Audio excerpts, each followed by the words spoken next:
ரொம்ப நாளாக வெயிட்டு குறைக்கணும்னு ஆசைப்பட்டுட்டே இருப்பேன். ஆனால் வெயிட்டே குறையவே இல்லை. இப்போ சமீபத்தில் சொல்லப்போனால் 58 கிலோவில் இருந்தேன். 66 கிலோவுக்கு மாறினேன். வெயிட்டு குறையவே இல்லை, ஏறிட்டு தான் இருந்துச்சு. இப்போ தான் புரிஞ்சுக்கிட்டு கொஞ்சம் ரியலைஸ் பண்ணி சுகரை கட் பண்ணேன்.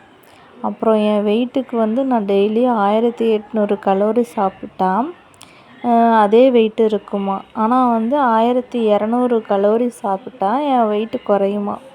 அதோட கொஞ்சம் எக்ஸசைஸும் வாக்கிங்கும் பண்ணால் இன்னும் என் வெயிட்டு குறையும். ஆனால் எனக்கு எக்ஸசைஸும் வாக்கிங்கும் பண்ண டைம் இல்லைங்கிறத விட நான் நேரத்தில் காலையில் எந்திரிக்கிறதில்ல. இருந்தால் இன்னும் கொஞ்சம் வெயிட்டு குறையும்.